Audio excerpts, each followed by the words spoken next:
Thank you. I'm Henric Klausen from Denmark. And I think first I want to thank you for a very interesting set of presentations you have conducted here for the panel that has been very informative. And I have a simple question.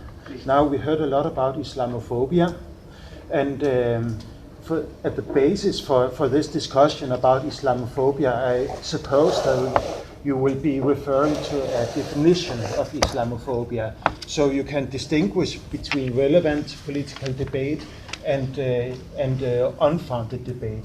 Could you refer to this definition you're using? I think it's a very valid question, and the most qualified person to answer that will be Professor Chennai, and when he will summarize, then I will ask him to give you an answer. But thank you very much for asking. And yes, Monsieur. My name is Steve Coughlin. My question is maybe a follow-up.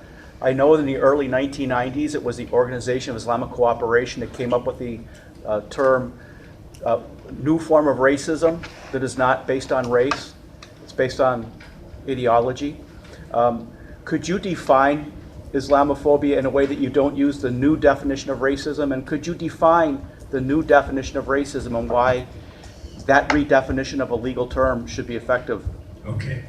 And who do you direct this question to? To anybody on the panel who feels... Anybody in the panel. So I would give microphone to our friend from France, because he has been working with this issue. Thank you very much. And I hope the Hanan breakfast was good for everyone. The definition of Islamophobia, this is a debate that has been, I think, that went old-fashioned for the past 15 years, but it's always useful to say it again. Islamophobia is not about the criticism or free speech or debating. It's about the attacks against people and or institutions because of their real or assumed adherence to the Muslim faith. That's why when people made their presentations here about Islamophobia, they spoke about discrimination, they spoke about the attacking of mosques, they spoke about the physical assault against women, they spoke about the systematic exclusion of Muslims. And that's why the definition is about the protection of people and the protection of institutions, and more broadly, the protection of national cohesion. I hope that answers your question. I'm not going to provide a definition for Islamophobia, but it's just important to know that it's not actually factually true that it was in the late 90s. It was actually a term that was coined in colonial countries in Africa. What? Okay. Thank you. If there is no other question, I just want to say from our partners at AMISCO that we are not against criticism. I think criticizing an individual or a group or even criticizing a religion is fine, but there's a big difference between demonization of people and criticizing, and that is where we draw the line. And you come from Denmark, I come from Denmark, and you know that in Danish law there is a clause 266b which is against incitement to hatred. It is used against homophobia, it is used against anti-Semitism, but in Denmark's history, I've lived there 46 years, never that law has been used against Islamophobic statement. So it says a lot about what the situation is in Europe, but thank you very much for coming and asking. Professor Chennai, I'm going to give you the floor, and you have to answer that question, our friend from Denmark, even if I have explained, but please. Well, thank you very much, and thank you all the panelists and the speakers and then the participants for being here. And I mean, the very presence of you here shows that Islamophobia is a problem and it exists. Whether you are critical of the word, term, or you are in favor of a particular definition or not. I mean, the first thing that came to my mind when you asked this question about the definition of Islamophobia, I said to myself, Houston, we have a problem. Because, this again reminded me of what Yasser Loti said. This question, I'm sorry to say, this is my personal opinion, it's an Islamodiversion. I mean, everything, after all we heard from all the speakers, all the examples, and all the European union reports, the OSCE reports, and relevant reports in the last so many years, that there is an increase in the Islamophobia, that we still go back to step one, defining Islamophobia. You're still asking a definition of Islamophobia. With all due respect, you have to write that. It's a legitimate question. But I think there are many definitions of Islamophobia, and I will not give you a definition here. It's not that there isn't a definition, and I'm kind of a little irritated with this discussion about definition of Islamophobia. Last year in HDIM, again, another panel I've taken part, another friend from the platform, from the floor, asked the same question, nothing else. What is the definition of Islamophobia? We all know what Islamophobia is. You can use a different term, but the reality is that it's a mistrust, it's intolerance, it's discrimination, it's a combination of so many things. It's a contemporary form of racism and xenophobia. Questions are over. What can be said? I mean, what more one can say after all these detailed articulations by the panelists? Everything is mixed with or intertwined with the migration issue. Keywords. I can only go through the keywords and then give my opinion as personal representative of the chairing person, the OSCE chairing person on combating intolerance and discrimination against Muslims. I can just say a few recommendations, you know, and agree with certain points raised by the panelists. At the end of the day, we're talking about hate speech, rhetoric, and hate crimes. Hate crimes are based on prejudice, bias motivated, etc. There are technical definitions of that for the police, for the prosecutors, you know, for the justice system, everything. And I've been to UK in July and to Sweden last month, and had wonderful meetings with the government people, the Home Office in UK, and the relevant ministers in Sweden, and the NGOs in both countries. And I've been traveling in Europe and meeting with various NGOs and government officials as well. So what strikes me is that during my visits to European countries, I'm totally out of my text. What I prepare is not what I'm talking about, but they are part of that.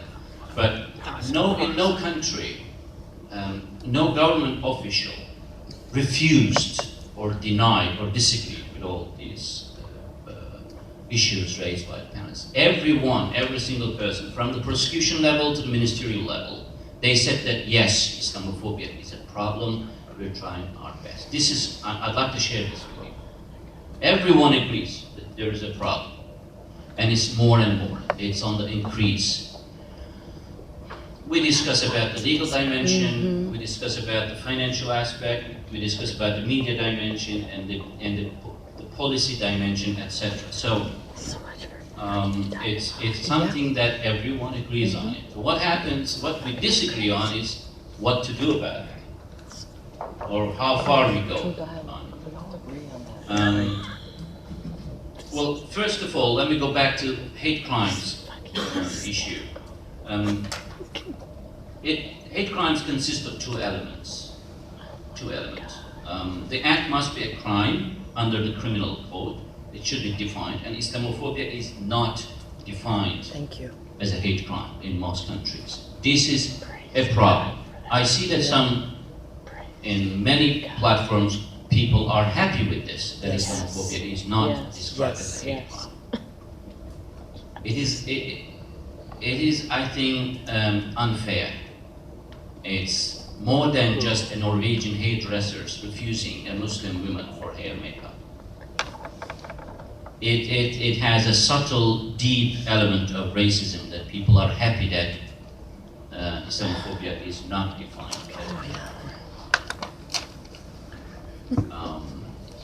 The second element of the hate crime is that the crime must have been committed with a bias motivation. This is the ODIHR and the OSCE definition, these are.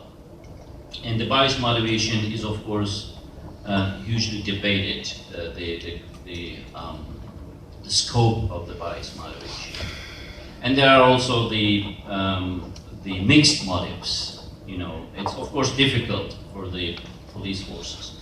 Now, this is one thing that should be sorted out. The police forces should record Islamophobic hate crimes as Islamophobic hate crimes, surely based on evidence. This is the point one. There are ways of it. Most of the complaints about Islamophobic hate crimes evaporate in the process of prosecution, purposefully or unpurposefully. And many OSCE participating states report about hate crimes, very good cooperation with the ordeal, but then we don't see any convictions about the crimes. They kind of disappear on the way. The other issue is the radicalization issue. This famous radicalization and counterterrorism policies. When I speak to the British government officials about this, some of them agreed that this law may have gone out of way a little bit in practice, but they are doing their best, to balance it. But when you speak to Muslim communities in Britain, their children are taken away from the families, not just like in Sweden. It's called referred children, just because of their Google search. It is true, in schools, there are some softwares used, and when a Muslim kid types Ramadan, Salat, even ordinary words, these words are in the software, that indicates that this kid is potentially an extremist, and he's called or she's called referred child. I can't give you more details about this. I sometimes wonder if we are dealing with a Don Quixote syndrome. Are we still, dealing with this windmills and Don Quixote, Dulcinea, multiculturalism, all these things. All the panelists here underlined from different contexts that Islamophobia, Muslim hatred or anti-Muslim hatred has moved from the margins to the mainstream. All the examples indicate this. From the margins to the mainstream. This is something I want to underline as well. The media representation. And another thing that, I have so many notes, but we don't have time from each speaker, but in this very context, I remember what this colleague from, I think Yasser said, is Islamophobia a state-sponsored issue? And our colleague from UK also said something like, is this relationship between governments and the media, something so innocent, that, every time when you speak to government officials, they say, the media is independent. Is that really so? Is that really so? Let's take this seriously. And it seems that from Belgium, France to Sweden, and all this range, it seems that Islamophobia is becoming very structured and very well orchestrated by politicians, unfortunately. It is really, really worrying. And the silence of friends, I like that phrase, silence of friends is hurting. And friends here mean organizations, NGOs in different parts of the NGO world, NGOs which deal with racism, intolerance, that they keep silent when it comes to Islamophobia. This is also a concern in terms of multiculturalism debate in Europe. So in a way, resonating what Yasser said, in the context of France, he said that France as a laboratory of Islamophobia, or Muslims as, what did he say, a barometer of democracy. I think Islamophobia is a test case for the future of multiculturalism in Europe now. It is serious. So do we really have to continue entertaining that Islamophobia is just something that is defended by or followed by few marginals in Europe, or it is mainstream? This is important. The migrant and Muslim is overlapping now. We have to get out of this trap. Another issue, we have to really evaluate everyone with some education about the cultural history of Europe and Enlightenment tradition and everything. We have to get out of this laicism, the obsession with the laicism issue. Now things have changed. We are not